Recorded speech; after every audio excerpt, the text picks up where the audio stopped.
and it's a great pleasure to be part of this important forum. Congratulations for the organization.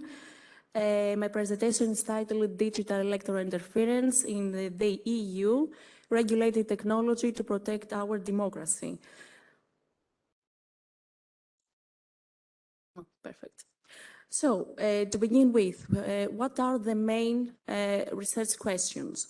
The first one is, does electoral interference destabilize societies and undermine the democratic values? Does digital technology have a negative and positive implications of the electoral process? And how the EU can protect its democracy through the securitization of elections? Greeks believe that elections are one of the cornerstones of democracy. This is true because the democracy as a system of governance is very fragile and it must be safeguarded in order to have stability, freedom, peace, development, and prosperity. The introduction of digital technology into the political sphere has had an intense and significant effect on Europe's electoral processes, affecting both voting behavior and the underlying factors that influence it. The cyberspace is the new arena for supporters and opponents of democracy. Electoral interference, if we can define it, is when state or non-state actors attempt to manipulate public opinion and influence election through the use of malicious cyber activities. The concept of digital electoral interference has gained attention in the last decade, following the US elections, the Brexit referendum, the accusations of foreign interference in European elections. Authoritarian states like Russia, China, Iran, North Korea, and groups associated with them have been accused for conducting malicious cyber activities linked to democratic processes as elections. In the light of above, both the EU and its member states realize that electoral interference, although it's not a new one, is a complex issue to tackle. The prioritization regarding the EU's security was clearly mentioned by the ex-president of the European Commission, Jean-Claude Juncker. As he stated in September 2018, we must protect our free and fair elections. To face the challenges, the EU adopted legal and social measures, but also launched new initiatives that focus on tackling the full spectrum of malicious cyber activities. The EU also included the private sector in the above process. The electoral processes are digitalized and the states use as a means to conduct them. For example, we have e-voting, electronic ballots, poll books, voting devices, live streaming websites, political campaigns at online social media platforms. The digital electoral processes can offer benefits such as it fastens the electoral processes and immediate results, so we have time saving. It attracts more voters, it reduces more the bureaucracy, it reduces the complexities of the electoral system.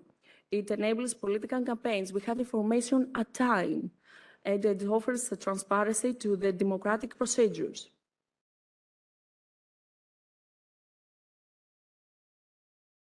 There is a conceptual ambiguity on what exactly is digital electoral interference. The lack of common definition of these threats can make things more complicated regarding the security of democratic processes. The digital electoral interference is conducted through direct or indirect manners. The direct manners is cyber attack, hacking electoral bases, and voting results. The indirect manners is disinformation, fake news, deep fakes, and propaganda. The digitalization of electoral processes emerges crucial security vulnerabilities that malicious state or non-state actors can utilize to undermine the state democratic sovereignty and destabilize the society. Some of the methods of digital electoral interference, we have the hack and leak tactic, the deep and fake news, the propaganda, the disinformation campaigns, the persona poaching, the voter fraud, and the conduct of malicious cyber activities.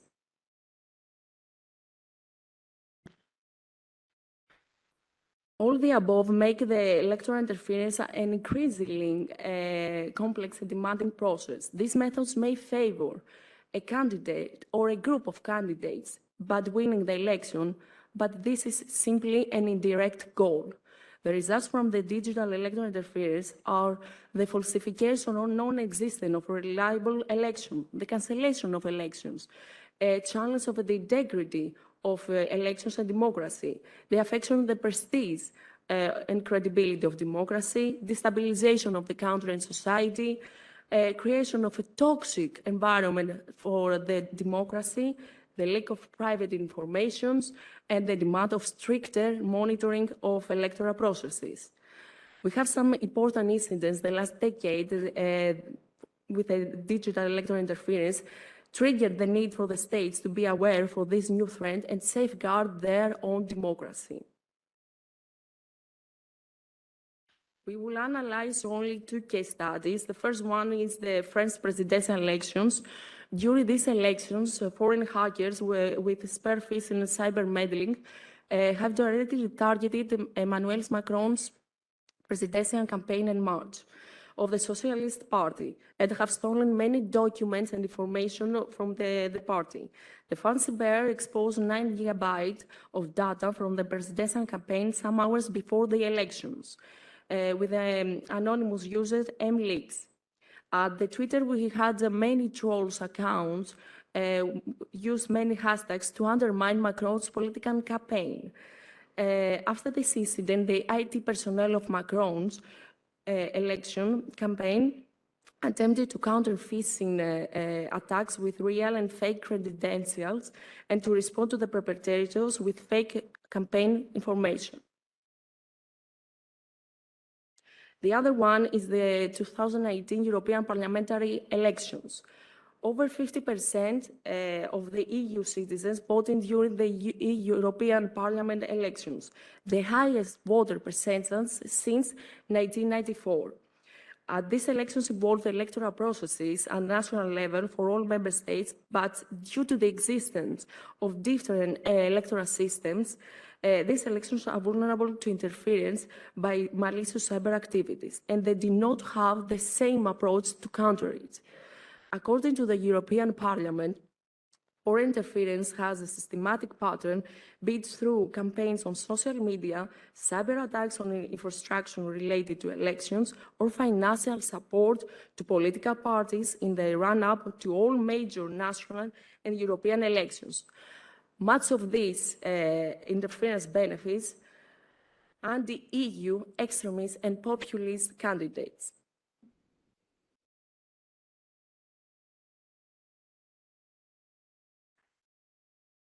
The elections are multifaceted, complicated and challenging procession for the EU because we have so many member states with different ways in elections, with different rules, methods, and control. The strengthening of the cybersecurity field is very crucial for the safeguarding of our democracy and freedom. Not all states are able to protect and safeguard themselves from security threats such as this. But even by strengthening cooperation with the private sector, it is not certain that it can succeed. The EU has taken notable steps to address cybersecurity issues that relate to electoral interference. The EU adopted a multifaceted response. We have incorporated legal, technological, and social media measures. The EU's response focuses on data protection, transparency, cooperation with the private sector, cooperation with its member states, promotion of political diversity and credibility of information, rise of awareness and empowerment of the research community. At the age of democracy, the cybersecurity field includes the safeguarding of transparent governance and electoral processes to maintain the integrity, the credibility, and the availability of election processes. States and private sector are trying to mitigate this threat. We have some important examples. First one is Netherlands prohibited of the electronic counting of votes and the use of email and USB drives from political parties. Finland and Sweden have invested to foster hygiene and education of the citizens, especially young voters, about the recognition and avoidance of disinformation campaigns. And the last one is the digital companies like Facebook and Google adopted countermeasures for such cyber threats.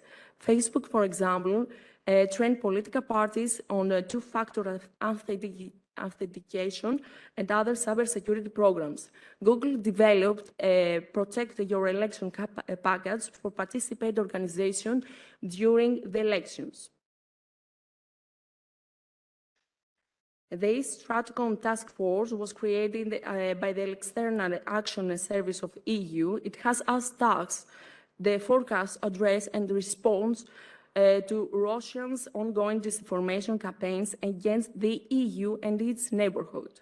The task force has the following obligation: to monitor Russian media outlets, such as Russia Today, Sputnik, to track disinformation, to analyze their impact tactics and narratives, to communicate the EU's policies to Eastern Europe, to cooperate with digital technology companies to counter disinformation without undermining freedom of speech.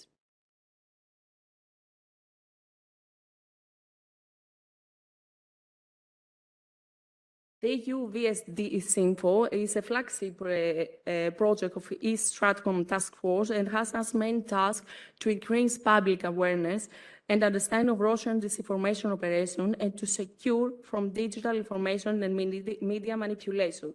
It mentioned 10 methods of electoral interference, which are categorized as following: the information manipulation, the cyber disruption, the political grooming, and extreme intervention. The Paris Call for Trust and Security in Cyberspace in 2018 is a multi-stakeholder cybersecurity initiative. It includes 9 basic principles to provide a free, secure, and open cyberspace for the EU. The main task of 2017 cybersecurity strategy. One of the basic principles is the defense of electoral processes by foreign actors who are trying to undermine democracy through malicious cyber activities. We are ready to act together to prevent malicious cyber activities that cause significant damage, either discriminate or systemic.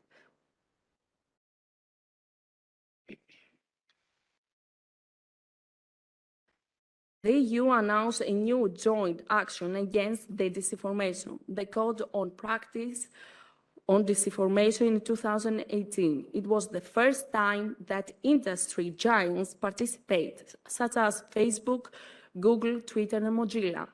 Microsoft joined in May 2019, while TikTok signed in the code in June 2020. It agreed voluntarily to self-regulated standards to fight disinformation. This code focused on the development of capacity buildings and capabilities at the security field to detect and expose disinformation, the strengthening of cooperation between the EU and member states and private sectors, the improvement of close public-private cooperation, the establishment of a European rapid alert system for the coordination, monitoring, and exchange of information and best practices, and the support through funding for independent media and mechanisms to check the online activities. ENISA published a paper with the title Election Cybersecurity Challenges and Opportunities in 2019, with a recommendation in EU-wide election and cybersecurity processes. ENISA highlighted the threat of electoral interference by cyber means and the need to enhance EU's cybersecurity in all levels. The recommendations by ENISA are based on this pyramid. For example, it highlights the existence of regulation regarding disinformation, the cooperation between member states to counter cyber threats, and the provider of technical support to avoid these threats. The European Cooperation Network on Elections was set up by the European Commission in order to protect the 2018 European parliamentary elections. It exchanged best practices and information between the member states in order to counter any possible threat regarding the democracy and the electoral processes. It aims to ensure also the fair and free elections. The European Commission announced its European Democracy Action Plan, which includes key demands from different European organizations to effectively protect the democracy. It will enhance the trust, the security of citizens to protect and build resilient democracies for its member states through guidelines for obligations and accountability of online platforms against disinformation. It will promote free and fair elections, the strengthening of media freedom, and the countering of disinformation. And of course, it will prepare the guidelines for e-voting for all member states. In June 2022, some months ago, the European Commission adopts the EU Code of Practice on Disinformation. It is self-regulation by the online platforms and the digital technology companies for countering disinformation through a structured dialogue between them. This code will enable social media platforms and industry to be part of a transparent, safe, and trustworthy online environment. The signatories to the code are social media companies, advertising companies, and digital technology companies. No participants are Apple, Amazon, Telegram, and the last three, WhatsApp, Facebook, Messenger, and Instagram, are signed up via parent entity Meta. It stresses out the following. They legitimize and deconstruct the spread of disinformation, transparency of political advertising, strong cooperation between EU member states and institutions, reduce manipulative behavior with more and effective monitoring, provide better tools in order to trace disinformation, ensure pan-European fact-checking coverage, and facilitate data access for researchers. So to conclude with, the digitalization of democracy affects the election processes by enabling disinformation campaigns and malicious cyber activities. Over past years, the EU experienced an increase of malicious cyber activities, foreign hacking attempts, and the mass printing of fake news through social media in order to manipulate the voters, to affect public's opinion. The variety of approaches within the EU, since many member states do not acknowledge this issue, do not publicly attribute particular malign activities to the offending adversaries, or under political pressure to limit support to EU-level activities to counter disinformation, hinder the safe conduct of elections. Some policy recommendations are the EU should regulate its digital space, engage with social media platforms effectively, avoid censorship, counter retaliation for malicious cyber activities, develop the collaboration between public and private sector, enhance the cyber awareness of society, promote fact-checking initiatives, and enlarge, build societal resilience. Thank you.